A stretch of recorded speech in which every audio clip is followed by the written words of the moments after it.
By the way, we are live. So very nice. We're not fully live, but we're going live. They could see. Oh, I'm all about a conversation. Incredible. Now we're just waiting for the YouTube video. Not sponsored. Sponsor NASCAR. Not sponsored NASCAR by the number. Not sponsored by Budweiser or Dale Earnhardt Jr. Just clarify things, Though, if they'd like to. I mean, we're all for that. Dale Jr.'s out here testing late models and stuff. Exactly. Anyways, what's going on, everybody? Welcome into NASCAR by the numbers. I'm getting a couple little posts out right quick. We wanted to start off by just kind of addressing a big issue that's been through this week and kind of just addressing it and moving on because there's no really need to beat a dead horse. But obviously, there's a lot of crazy situations going on with a prominent NASCAR YouTuber and NASCAR Twitter member, Joseph Lombard. Was originally, we weren't even going to really say the name. Me and Armany really didn't want to harp on it a long time because we really didn't want to just talk about it, to be honest. It's an issue that I think obviously needs to be addressed at the end of the day. I think it's definitely changed how people view him, and assuming everything is factual from what we've seen, he deserves to be out of the NASCAR community in that sort of sense. But at the end of the day, we're not going to get too into that. We just want to say if there's anybody out there that, don't be afraid to interact with us, message us, watch our show, any gender, race, religion, whatever it is. I hope everybody this year, especially, I would hope everybody knows that NASCAR is really working hard to be a more open audience, and the fan base is more open than you think. There's going to be some people that are a hard no on diversity. There's most people are for it. So that's what we want to say. I hope if we ever for some reason make you uncomfortable, please address it so we can change how we're handling things. We try to make sure we talk to people like normal people because why wouldn't we? But yeah, we just want to make a quick statement, roll on about the day, and with that said, we're going to go ahead and get into racing topics. So obviously, this week is the first week where we're we don't really have anything to react to. There wasn't a race. There's no picking winners. We're in the full off season. Chase Elliott's named most popular driver. That's one little piece of news. Nobody's really shot. That's really been about the biggest thing that's happened. I didn't even watch the banquet last night. When I found out it was virtual, I was off of it. So really just to hit some news, and then me and Armany can bounce back. So Armany, your guy, John Hunter Nemechek, he is actually leaving Front Row Motorsports. So it's intriguing to see where he could go. I'm assuming he's not going to leave if he didn't have a cup ride lined up. So I'm assuming that's where he's looking. What's your thoughts on that? Just real quick. That was probably a bigger shock than I think anyone would have expected, just because all the big teams are lined up. So where the hell is he going to go? What ride are you going to get better than 38? However, I remember Spire said something about they're trying to potentially buy Hendrick parts from, Hendrick Motorsports. Spire needs a second driver. Yeah, that's very true. Maybe not Hendrick. Might as well be going to Hendrick. Maybe he's going to Spire. That could be a move. I was very surprised that, obviously things have unfolded a lot differently. But for a while, I was really surprised that Hendrick Motorsports didn't target John Hunter Nemechek a little bit. I know apparently, I don't remember the truth of this, but I think back in the day, he was in line for a JRM ride. And then the situation happened with him and Cole Custer. Remember at the time, Cole Custer was in a junior motorsports truck. So I think that threw some things off. And that may have just killed that relationship from the beginning. But that would be intriguing to wonder and question what could have happened there. I'm assuming, I think Spire's a favorite. I know LaJoy is favored to go to Spire. We're still waiting on Corey LaJoy to announce where he's going to go. Obviously, it feels like he's going to the Cup Series in Spire, unless obviously something's hit a snag, and maybe that opens up the room for John Hunter Nemechek. Nobody really knows. But just intrigued. Kind of really didn't expect that. John Hunter Nemechek was a really weird. If you actually look at it, he actually, I think, crashed more than a lot of people this year. He ended last year really hot with the team, and then he started this year pretty damn solid with them.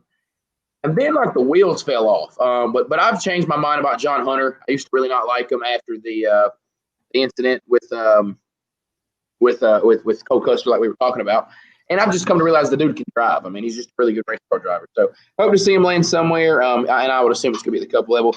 Some other things that have happened. Chase Elliott announces he is running the Snowball Derby. So always pretty cool when the Cup guys go there and run, especially now the defending champion who's a month removed, less than a month removed, really 2 weeks removed from winning the title, announces he's going to go run it. So that'll be really, really cool.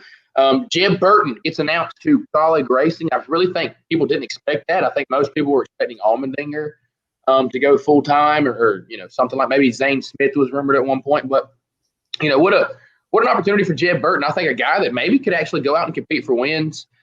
Jeb's been a guy that, everybody kind of feels for. I remember, when he was put in the Truck Series a handful of years ago, and then that operation actually had to close down, and he was competing for a championship in that stuff. So I think Jeb is a guy in the right equipment, can compete really well, and I think Colleague's going to give him that chance. And then the big thing that maybe we could chat about a little bit before we really get into tonight's rants and things we're thankful for, which is the biggest part of the show because we won't be here for next week Thanksgiving, is the 2021 Truck Series schedule was dropped today.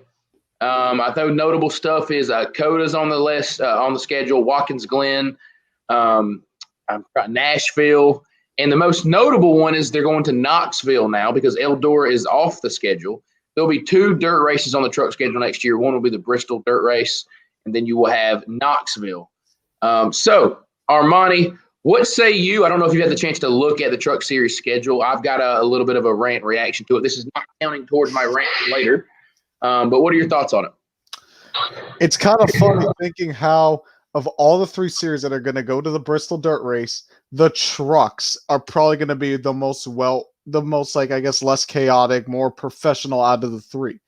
That's what I feel like no one's really going to talk about because obviously they've been to Eldora for over 7 years, so they know what it's like to run dirt. Interesting that they chose Knoxville. I'll say that's pretty interesting. So, other than that, it looks pretty much like Xfinity is going to be more or less the same thing with Cup, going to the same track. So I will say it's cool to see the trucks going back to Watkins Glen, going back to, I believe this is the first time I believe in 3 or 4, maybe longer, that the trucks had more than one road course on the schedule. Yeah, I'm cool. I don't remember watching it. Maybe it was before I started fully remembering to watch stuff I watched when trucks were at Watkins Glen. It's been a long time since they've been there. It's been since 2001, I think. Right, which is before most of us were watching. So that'll be really, really cool. I was just coming out of the mother's womb, so. Right, yeah. I was a year before I started really, really watching NASCAR, remembering things. So I think that's really cool. I know a lot of people are really excited about that. Obviously, they're going to Knoxville. Hey, shout out to everybody, including me, who just now realized today that Knoxville Raceway is not in Knoxville, Tennessee. Wait, because what? I would have bet. Yeah, apparently Dalton Good was talking about it. So I think the raceway is in Iowa. For my entire life, I have assumed, and I'm going to double check it. My entire life, I have assumed that Knoxville Raceway is in Knoxville. Hold on. Rant. A little bit of a rant. A little bit of a rant time. Not the rant later. Rant now. Knoxville, Iowa. Okay, ignore the rant as I die. I was going to say, why on God's green earth do you call it Knoxville if it ain't Knoxville, Tennessee? And they said Knoxville, Iowa. So I'm like, okay, that makes sense. Yeah, so that's pretty yeah, and Thomas Bertram's on here. He was talking about Knoxville is the Daytona of dirt tracks. I mean, I know I'm not in that dirt world, so I don't really know what the biggest track is, but I would assume, the Knoxville Nationals is what most guys say is the biggest thing you can win in that kind of sprint car realm. So obviously it's a big deal. Obviously, I hope they make a big deal out of it with the trucks are there. They've got to market it right, which NASCAR tends to not ever do. But I was a little bummed. They have a 22 race schedule this year, I believe. So I think they have one less race than they downsized. They downsized to one race, which I'm fine. I'm fine if they go to 20. But they downsized one date, and one thing that still pisses me off is people. First of all, you're not going to convince me Richmond is not a short track. Yes, in theory it is. It does not race like one. You can say they're close. That's because the track's only a half a mile in length. Everybody's close. But it does not race like a short track anymore. There's no beating and banging occasionally. Now, with the right package, maybe you could bring that back there. But even if you include Richmond, right, let's just throw in the Richmond race. You have, I think, 5 short track races in the entire 22 race schedule. Let me just do the quick math I haven't even done today. 5 divided by 2. You were looking at 22% of the Truck Series schedule is is hold on, is not on a short track. You know, for me, I've been talking about I think NASCAR really needs to get back to the short track kind of realm. And at the end of the day, this is not doing that. I'm under the impression I think the truck should be a short track half, if not more than half, in the schedule. It should still have some mile and a half and some super speedways and some road courses. And it really should really be ARCA on steroids. ARCA honestly runs too many non-short tracks. It should be ARCA on steroids. And this year it's just Cup Junior. They're going to go to Nashville. They're going to do this. They're going to do that. I was really hoping for a little bit of a change. The Truck Series is a series I'm really okay with making a lot of big changes. I'm fine with not having pit stops. I'm fine having a halftime break as long as you're going to the right places. If we're going to go to Greenville Pickens when there's not enough pit stalls, I'm perfectly fine with there not being pit stops. And it just being a 150-lap feature, do whatever. Go to those places like that people really want to go see. So I was a little frustrated there. I was really hoping for a really big boom, and I'm sure Xfinity is going to come out here shortly, and Xfinity is probably going to be the exact same. Xfinity already came out. Did it already come out? Yeah, it came out, I think, like a week or so after. If it did, I wasn't paying attention. I have no clue. It's the same thing as Cup. Right. You were literally complaining about how it was the exact same thing. Never mind. Hold on. Hey, listen, dude, it's been a long week. We have bought a vehicle on Monday. It's been a long week. Yeah, congratulations. So I think I do actually remember that now. I do remember saying it's literally the exact same thing as Cup because there's so many companion weekends and it's ridiculous. But I remember you complaining. I remember someone on Twitter complaining that you were complaining. Right. Well, at the end of the day, they build all this hope that 2020, and this could be my rant. It's not going to be. They built all this hope that 2021 was going to be the Renaissance, and I understand that COVID happened, but now they're like, but hold on, 2022 is going to be the Renaissance. We promise. But what's going to be the catch now? They're going to add one more short track at Auto Club. Is that it? Like that's not enough. Go to places that already exist. Go to Kern County. Go to Evergreen up in Washington. Go to Fairgrounds. Do what you got to do. But, we'll see what that is. But point of the show is we were going to get in here. We're going to have a couple of rants and then a couple of things we're thankful for, considering Thanksgiving is a real rant. These are the real rants. These are the real rants. Considering that a week from today, I'll be driving home after stuffing my face. But obviously we won't be recording. So I will let Armani start. What is your first rant of the night? We'll keep it simple.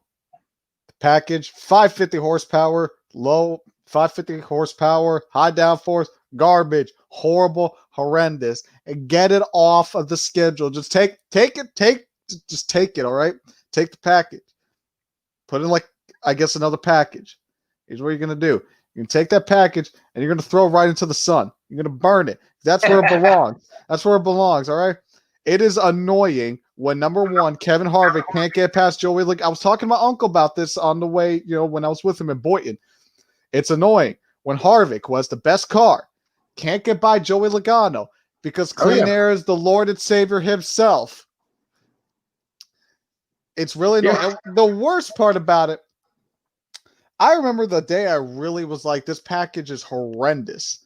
The 2019 Michigan, the first Michigan race, that race was I never want to see a race like that again. It was I consider that race an embarrassment to motorsports itself. When literally you want to talk about Harvick can't get by Logano. Harvick was literally on fresher tires, the best car. So here's Harvick. Here's Austin Dillon. Or here's Austin Dillon. Here's Harvick. Harvick can't do anything to get by Austin Dillon. Nothing. He can't get out. He can't do nada. Same way Kurt Busch couldn't do the same thing with Joey Logano. That was the worst. If you could give negative points to a race, I would give that race probably negative 200 points or negative 3 points. Not 3 for Dale, 3 for the 3 for 10 at Chili's. Not sponsored. Oh, is that the end of the rant? That's the end of the rant. Here's mine. This is not even on your radar, probably. My number one rant for the night is ARCA is absolutely trash. All right. NASCAR took ARCA, and we all predicted it, and they ruined it. All right. We had races where 12 cars showed up. There's more than 12 cars that show up to dirt tracks in every division. They're offering less money than most short tracks through the entire field. It is ridiculous. ARCA was a brilliant series. It was the perfect place. It was even better development series, honestly, than trucks for a while. The most brilliant series to go in, learn at 15, 16 years old, to go to Daytona, go to Talladega, go to short tracks, go to intermediates like Charlotte, go to places that you needed to learn. Pocono has some road course races. 10, 15 years ago, it was perfect. You had the K&N series in the East and the West. Those were brilliant. You had a lot of people that are now Cup talents now. Chase Elliott, Bubba Wallace, Brett Moffitt, Ty Dillon, Austin Dillon, and you could just keep on naming them that came through the K&N series. And now those are dead. They're the ARCA East, ARCA West. Then you had ARCA, where you had guys that have come up through the ARCA ranks. Justin Allgaier, that was an ARCA star for a while. Scott Speed, Ricky Stenhouse Jr., guys that came from there and built a name and were ready to go racing in the Trucks or Xfinity series. And now, right, Shane Christopherson, he's in our chat session. He was saying Haley Deegan was the only reason to watch ARCA this year, which is true.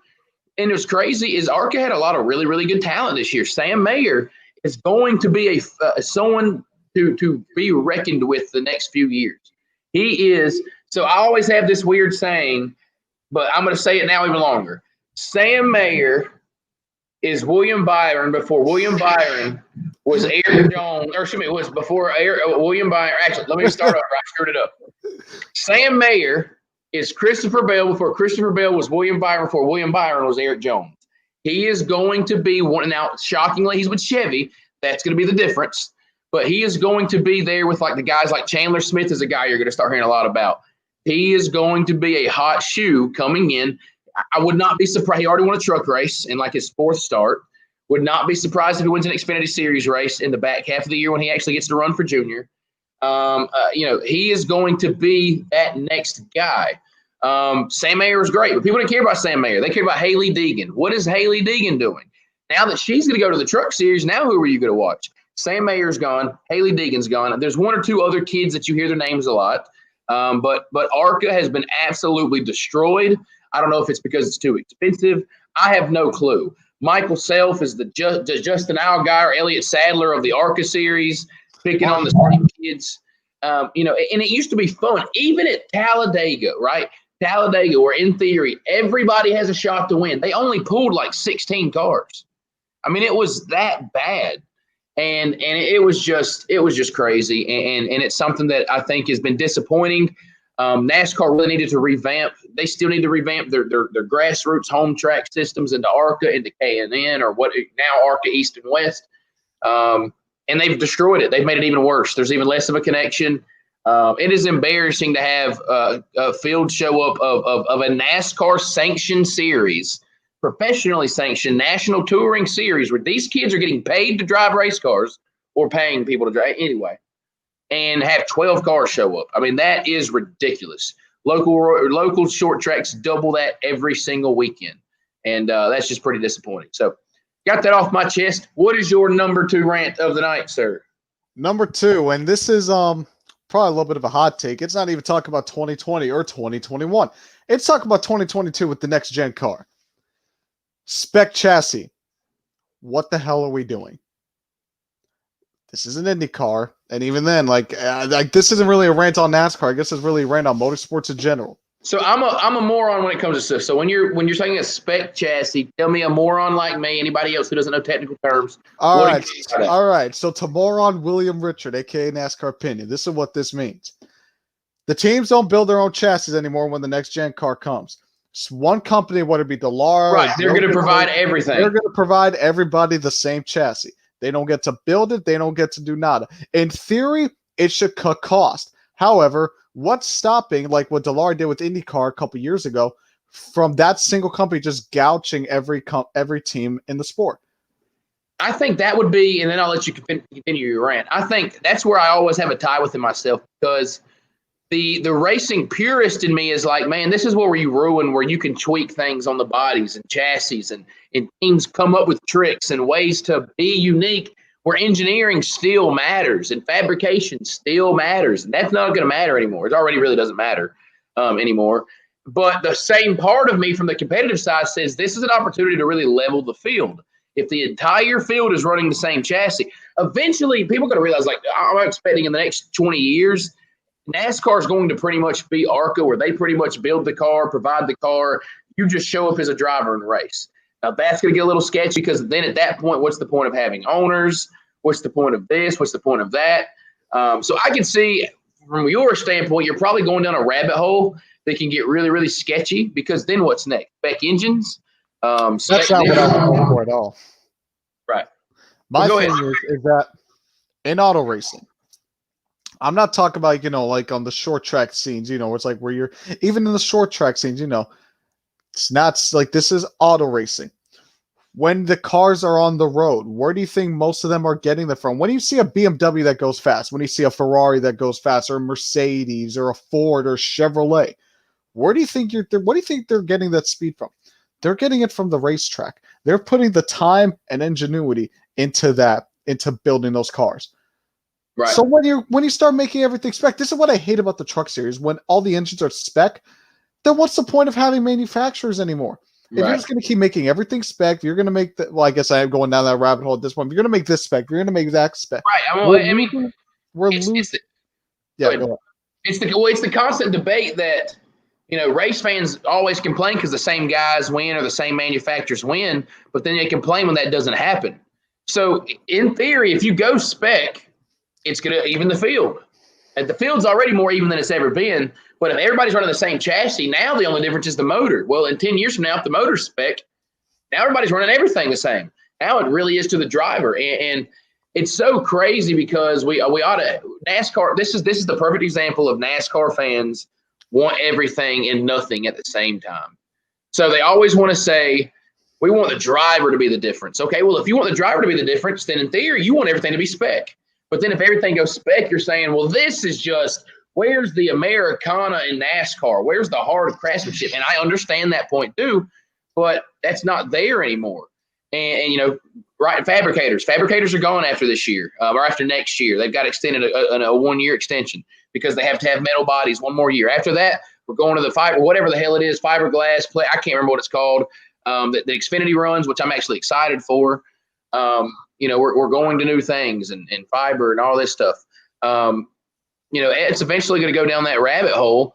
But I see what you're saying. It's almost like, what's the point of having manufacturers at this point? I mean, that's what people loved about old school racing, is when Dale Earnhardt Sr. showed up in an Impala, it was a Chevrolet. I mean, obviously it was a race car, but there were a lot of components there from Chevrolet. Now, really, the only thing that's from Chevrolet is the stickers on the hood, the front clip, and the motor. And the front clip doesn't even come from Chevrolet. That's just probably a piece that's given to them. But yeah, it's like they want the drive, but it's like motorsport. Again, I'm going to say the same thing. Motorsport is not like other sports. You can market basketball off LeBron James. You can market football off Tom Brady. Motorsport is never going to be the same. There's really only 2 or 3 drivers on the face of the planet. There's only maybe 5 drivers off the top of my head I could say that, okay, they transcended, their name stuck out more to the general audience than the car that they drove. And that's Dale Earnhardt Jr., Jeff Gordon, Mario Andretti, AJ Foyt, Michael Schumacher, and Lewis Hamilton. Those are the only ones. That's what a household name be like, okay, I know that driver. When you think about motorsports in general, what is the number one thing? The car.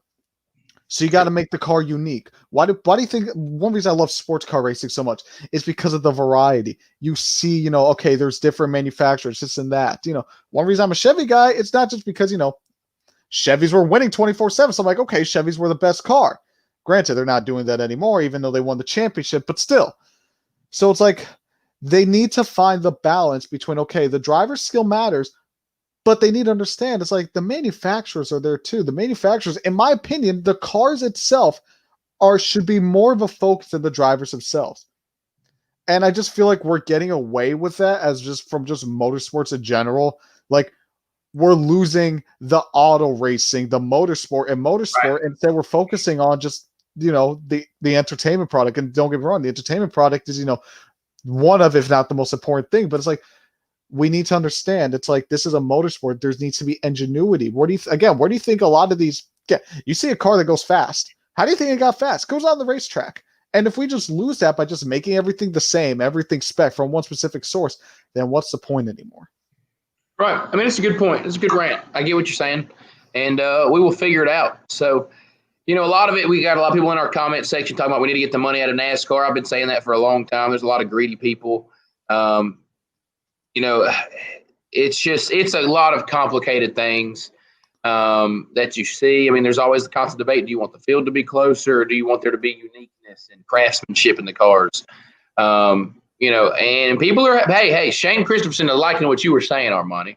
I think you laid it out very, very well. I mean, that's the point of motorsports that is so different, is it's the craftsmanship. In basketball, everyone plays on the same style court. Everyone plays with the same ball. Everybody plays with the same baskets.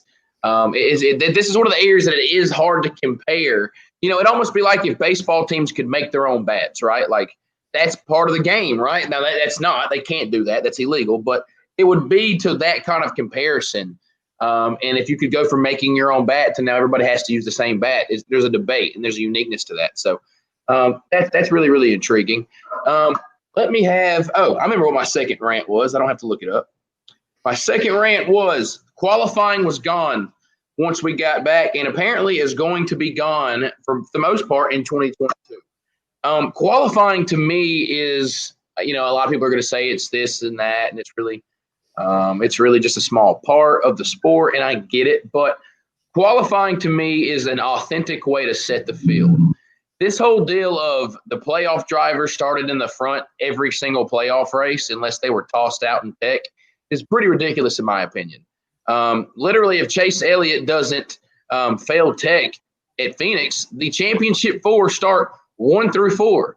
And I get that's fun, right? Like, you can market that, but would it not have been more unique if one guy qualified on the pole, one guy qualified 7th, one guy qualified 12th, and one guy qualified 21st? Like, there's different functions to it. And I get it. There's a lot of debate. It is saving the team's money not having to build a second car. And you could have the argument, well, I'm going to have a second race car if we do qualifying. At what point are we going to quit making excuses?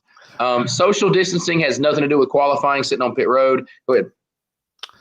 That's one thing I forgot about on my rant. I'll let you get back to it. Is that I'm starting to hate the argument of saving money. It's like, at what point do you just need to sit down and realize you're trying to start a race team? It's going to be damn expensive.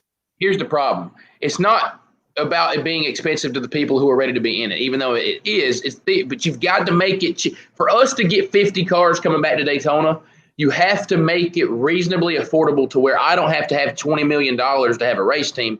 Maybe I can only have $10 million or $5 million that I can put a race car together. That's where they will need to get to. It's always going to be expensive. It's going to be a multi-million-dollar sport no matter which way you cut it. But instead of it being $20 million, right now to run a competitive cup car, you have to have at least $30 million in sponsorship.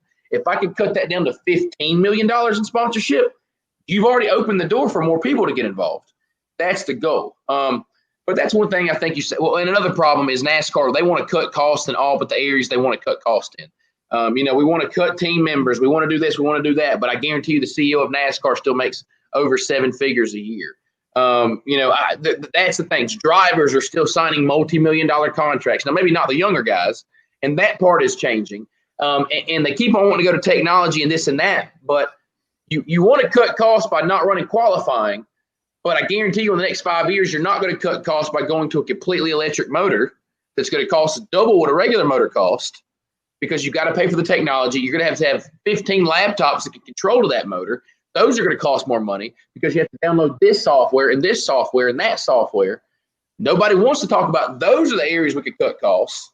But let's quit qualifying. Let's quit running 2 laps on Sunday morning. It's a one-day show. You could easily qualify Sunday morning before the race. No problem. And I get it. That's a small court, but that's the point of this, is just having a rant that we have on our chest. I think the excuse of COVID is out of the door now. You can socially distance while sitting in your race car. You literally have to have no crew members out there.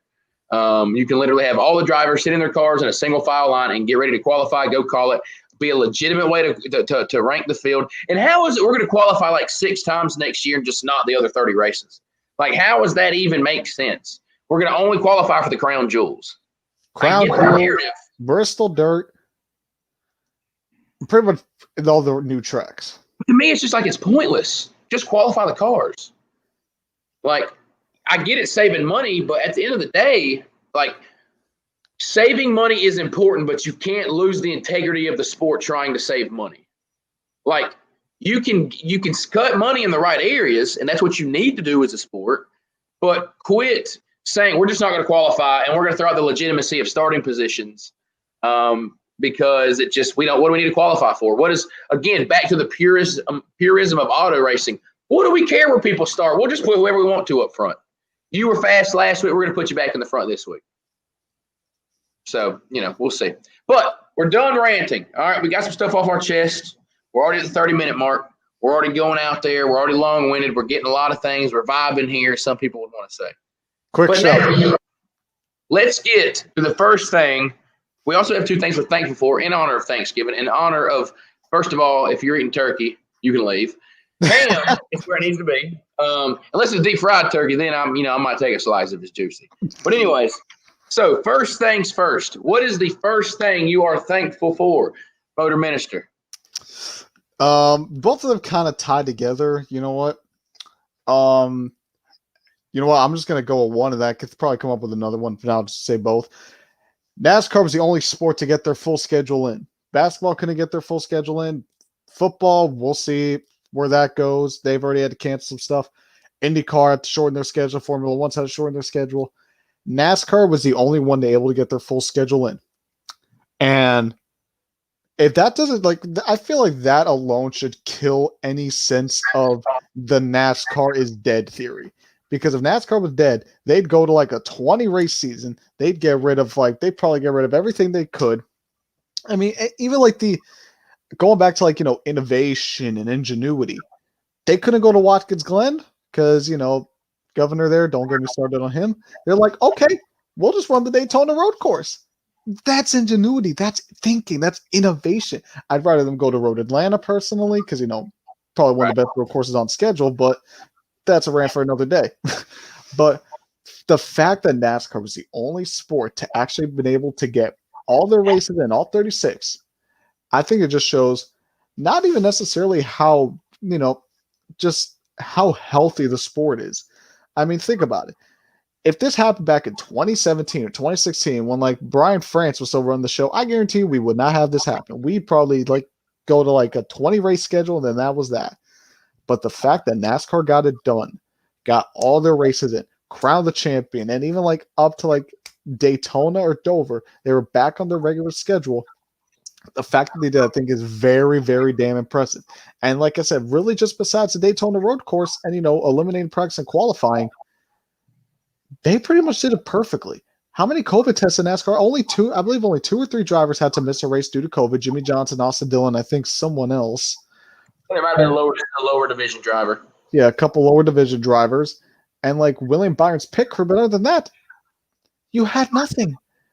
And these are a lot of people in there. You got the pit crews, you got the crew chief, you got the drivers, you got the TV people. So a lot of people close together, and they still got it done. So I applaud NASCAR for how they handled this pandemic. They handled it better than any other sport. Right. Well, I mean, you got to think NASCAR probably has the most traveling people of any sport in the world. You could argue Formula One, but Formula One has half the teams, and the same pit crew does 2 cars. So NASCAR has at least 7 guys per crew per team that pretty much still had to be there. And that was my number one, is just props to NASCAR for 2020. We can complain and say they should do this better and they should do that better. But we can still be humble and say, I'm glad we got to see racing this year. A lot of people didn't know. I was supposed to be going to Atlanta the weekend with hot passes, being in the garage and partying it up and living it up. When the call was made that they were closing, and somebody had messaged me, the buddy of mine, and he said, hey, I just saw haulers headed backwards towards Charlotte on 85. And that was kind of the first domino. And at that point, you really start – crazy because you can hear all the news about a global pandemic and you can hear this person, but it doesn't really hit you until it affects you. And even if we're not in the sport, all of us love this sport. We follow it every single week. That affects you. I mean, NASCAR, if you know me, NASCAR is my life to a lot of an extent. And to not know at that point, we could have never went back racing. They could have called the season, and there was rumors. Could the 2020 season be canceled? Is it done? Did we just have 4 races that were just 4 races and we're done? We're out of here. And it doesn't even feel like it was 7 weeks that we were gone. And look at the adaptation we had. I'm not a big iRacing guy, but we were bringing in 2 million people to watch a freaking iRace on TV. I mean, in making a legit TV show and broadcast out of this thing. I mean, people adjusted so much. Midweek races, whether they worked or not, midweek races, going to Daytona road course, making adjustments, doing this, doing that. Just really thankful that NASCAR worked really, really hard to get the schedule in. They could have given up. They could have modified things. And you notice, I didn't even think about it. No other sport got their full season in. We were the only ones. And people can talk a lot of junk about NASCAR and, it's a Southern sport that's left in the past and this. And don't get me wrong, I could also be thankful for a lot of political things. I think NASCAR actually stepped up into this year and actually swallowed their pride and finally realized you have to make some changes as a sport. We can't be this perception that we're a racist, backwoods Confederate sport. And I think we've done a lot of good things that step in the right direction. But I'll keep it back on what you were saying. Just props to NASCAR for finishing the season. I mean, we could have legitimately seen 4 races all year long and they could have called it and everybody would have went home. I mean, NASCAR could have said that and we could have all had to understand because we literally have the most. It is a traveling circus. There's hundreds of people in that garage, even when you're a bare bones and have the minimum amount of people. From spotters having to sit in their cars for days on end because of a rain delay at Texas. I mean, it's just crazy. And for them to go without a hitch, the entire playoffs was exactly as scheduled, 100% as scheduled, besides Texas, obviously. That's crazy to think about. And maybe that's part of the karma of NASCAR really working diligently. That they get the sport's most popular driver wins the championship. But props to NASCAR. It was really, really cool. It was really, really cool to see that happen. And what you got? Did you think of a second thing to be thankful for? All right. The last thing I'm thankful for is thank you, my boy, Jimmy Johnson. My boy Jimmy, his final season didn't go the way he wanted to. Probably one of the worst final seasons you can ever think of, besides Dale Jr. Actually, no, worse than Dale Jr. I'll say that. He finished better than Dale Jr. in a lot of sense, but it was worse than Dale Jr. But Jimmy Johnson retiring, it's really just like the final, okay, the last little piece I had in the old NASCAR was gone. Because back in the day, I used to root for Junebug, the GOAT, Jimmy Johnson, and Casey Kane. God. That was a rough duo there for a while. Yeah. Trio. Yeah, for 3, I haven't seen one of my guys win since Casey Kane won the Brickyard 400. So it's been a rough 3 years as a NASCAR fan. Yeah, it's been rough, but just to know, damn, what he's accomplished and just that final race, he went out the way a 7-time champion should have went out. He was the final guy. He was the first guy of the non-chasers to finish. He finishes 5th, and he passes the baton to Chase Elliott to win the championship. But yeah, thank you, Jimmy Johnson, for everything you've done for this sport. 83 wins, 7-time champion, one of the greatest of all time. Not the greatest. That goes to Jeff Gordon. But yeah, thank you, Jimmy Johnson, for everything you've done for the sport, for being one of the last little pieces I had left, of the old NASCAR. And it's time to start new with Larson and Reddick. Please, one of you two win a goddamn race next year. The last thing I'm thankful for is the trusty, dusty choose cone rule. NASCAR has slowly implemented things over the last decade that has made the sport better. Remember when – it's hard to picture this, but remember the day where single-file restarts was the norm? Double-file restarts were only reserved for lapped cars on the bottom, and even they got sent to the rear. They made a rule change eventually where they went to the rear because they were just blocking the leaders for no reason, and it was really confusing on a restart. Who is this and who's that? And so I remember how big a deal it was when double-file restart started. Then, now the leader can choose his lane. Those things are really, really cool. Now, choose cone rule, really, really cool rule. I think I was against it for a long time just because I was like, we don't need all this. It's kind of dumb. It's just wasting our time. But man, I'm fine to admit that I'm wrong about a lot of things. And I was glad. I think it's a great rule. It adds a level strategy. People still sometimes hate stage racing, sometimes I understand, but stage racing changed the game and changed the sport. And the sport has never been as strategic as it is now. And now every element of the race is strategic. The only thing was missing was where can you restart at? And now you can choose that. Obviously, you can't jump lanes and do that kind of stuff, but I think it was a brilliant move to have the choose cone. What a brilliant move. I don't know if I'm a big fan of it happening mid-season, but I like it. They stuck with it. They rolled with it. We often complain that NASCAR takes too long to change, so I guess I want to commend them for that too. Everybody saw it was a good idea. They liked it, what they saw at Bristol, even though Bristol really wasn't the best representation during the All-Star race of that. And NASCAR said, you know what, we're not going to wait forever. I think they waited a month. They implemented it, and it was full-time the rest of the year, except for certain tracks. I think it's dumb. It needs to be everywhere. We don't want them to gang up at Talladega and Daytona. Guess what? It still happens every freaking time. The Penske cars, you work with the Penske cars, Hendrick's with Hendrick, so on and so forth. So just it needs to be quit being picky and choosy. Just put the choose cone rule at every single racetrack across the board. But brilliant rule. I think it's really cool. It adds another level of strategy to where,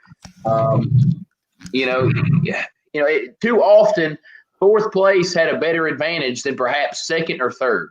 And now that's not the case. Everyone has the same opportunity to pick where they want to go. So I'm thankful for that. Really, really good decision made by NASCAR, and glad we got to see it come to fruition. So with that being said, I think we've got through everything. 2 rants. Now we got to be thankful. Obviously, my man had to take the easy way out, thanking Jimmy Johnson, sucking up one last time. But we appreciate everybody listening. We had a good handful. I love the chat. Every week, you guys feel free to message some things, and obviously, if it applies, we'll try to go in there and throw it. We got Matt in here, our Canadian friend in here, cracking up, making old man Johnson reference. So it was really, really fun. And Shane Christopherson, thank you guys, for watching, being really active. Appreciate everybody that commented on here and watched. So again, we won't be here next week. We'll both be either traveling or with family. I'm sure one of the two. So it'll probably be a couple weeks, and then we'll probably take maybe a 2 or 3 week break at that point once Christmas gets close and all that stuff, kind of re-energize for 2021. Me and Armany are eventually going to sit down and try to figure out everything we want to do for 2021, maybe to promote the show better and maybe line up some guests and things like that. So with that said, appreciate it. Make sure you follow him at Motor Minister. He's tweeting out random stuff. Every now and then I just see Armany in the morning just say something that I have no context. Hold on, let me pull up a random tweet. And then I'm always a little less active during the off season, but I still pretty much try to tweet every day or every other day or something like that. So, and then obviously if there's news, I try to react to it. And so cool. I think we may have actually got through one day with no NASCAR Twitter controversy, so that's good. I'm sure as soon as I get off of here, there's been something that has happened. Are you going to try to find a random tweet? Yep, I did. I found one. Go ahead. I'll say it before, and I'll say it again. Theater. Pardon my French, but F3, the R-E, no, it's theater, T-E-R, I don't care what anyone says, is objectively the worst class. There we go. Well, I mean, I know him to talk NASCAR, and he's talking about theater class. So there we go. Yeah, Thomas said that Armany is a Twitter god. So there you go. You've got a huge fan. So anyways, I am a god. We will see y'all in 2. Count them 1. Hold on, let me get my hand back on screen. 1, 2 weeks. Everybody have a good Thanksgiving. Feel free to tweet at us what you want to rant about, what you're thankful for this year. But with that being said, yeah, how he's a Twitter god. He's the Motor Minister. I got to get out of here because I got to wake up at 4:15 and go to the gym in the morning. So I am going to get out of here. We'll see y'all next time.